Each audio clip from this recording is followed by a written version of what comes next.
There are just 4 teams that are still left undefeated in college football. Let's go ahead and rank them all, starting at number 4 with BYU. The Cougars are a great team this year. They've responded to a lot of adversity. They've won some tough road tests. They have a nice win over Utah. At this point, their resume just isn't as great as the top 3, but they've got their biggest game of the season at Texas Tech this weekend. If they win that one, there's going to be a real conversation about moving them up in this list and in the overall rankings as well.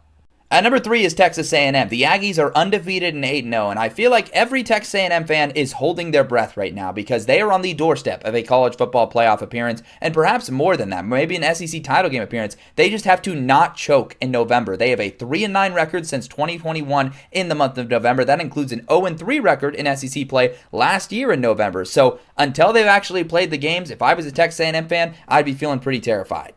Number 2's got to be Indiana. They have been so impressive this year. They have been blowing the doors off of competition. They beat the Ducks on the road. The only game where they didn't destroy their competition was Iowa. You look down the stretch here, they have remaining games at Penn State, Wisconsin, and Purdue. They're projected to be 12-0 and in the Big Ten Championship and a real playoff threat and potentially a national title threat this year, which is not something we thought we'd be saying about the Hoosiers. Number 1 on this list belongs to Ohio State. There's an argument to be made that Indiana's resume is just a little bit more impressive than Ohio State's thus far, but the Buckeyes are the defending champions, and they've also looked really excellent. They have been blowing teams out. Julian Sayin has been keeping things rolling, but really, for Ohio State, nothing really matters down the stretch here, except for that road game against the Michigan Wolverines at the end of the year. If they blow out everybody by 50 and lose that game, no one's going to remember anything else. That is the game that matters. That is what essentially the Buckeye season comes down to. Once they get that job done, then they'll worry about the playoffs and the national title, but that is the one they have circled in red at the end of the year.